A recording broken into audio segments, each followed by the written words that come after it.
विश्व आदिवासी गौरव दिनानिमित्त नंदुरबार जिल्ह्यातील अक्कलकुवा तालुक्यातील वाण्या विहीर गावात भव्य रक्तदान शिबिराचं आयोजन करण्यात आलं आहे। या रक्तदान शिबिराचं उद्घाटन संसद रत्न माजी खासदार डॉक्टर हिना गावित यांच्या हस्ते करण्यात आले।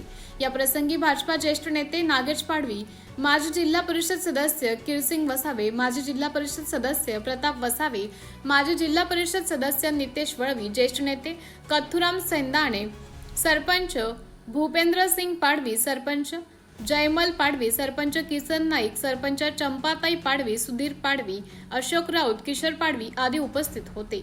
शेकडोहून अधिक रक्तदात्यांनी रक्तदान सारख्या महान कार्यात आपला सहभाग नोंदवला।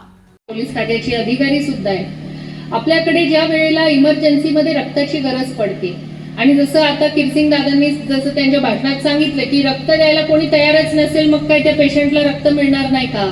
मग अशा वेळेला आपण एक अशी कुठली तरी व्यवस्था आपल्या तालुक्यात केली पाहिजे। म्हणजे ही संकल्पना मी पूर्ण जिल्ह्यात राबवणार आहे, पण आपल्याला इथे या तालुक्यात आल्यामुळे अक्कलकोयासाठी स्पेसिफिक सांगते, जे नियमित रक्तदान करतात अशा लोकांची एक डायरी बनवून घ्या आणि त्याच्यात त्यांचे नावं आणि मोबाईल नंबर, जेणेकरून इमर्जन्सीमध्ये जर एखाद्याला रक्त लागत असेल तर ए पॉझिटिव्ह वाल्यांचं लिस्ट असेल आपल्याकडे, बी पॉझिटिव्हची असेल, ए बी पॉझिटिव्ह असेल, ओ ग्रुपची असेल, कोणाचं निगेटिव्ह ब्लड ग्रुप असेल तर त्याचं असेल। आणि इमर्जन्सीमध्ये समजा तुम्हाला रक्त नाहीच पतपेढीमध्ये अवेलेबल, आपल्या रक्तपेढीमध्ये अवेलेबल राहिलं तर अशा वेळेला तुम्ही फोनवरून त्या व्यक्तीला संपर्क करू शकतात आणि त्याला बोलवून त्याच्याकडनं आपल्याला ब्लड घेता येऊ शकतं। तर मला असं वाटतं हे जर आपण केलं तर इमर्जन्सी जेव्हा एखादी डिलिव्हरी केस असेल, एखादी ऍक्सिडेंट केस असेल किंवा एखाद्या आजारासाठी किंवा एखाद्या ऑपरेशनसाठी ज्या वेळेला रक्त लागत असेल त्या वेळेला आपल्याला ब्लड शोधत फिरायची गरज नाही। आपल्या प्रत्येकाकडे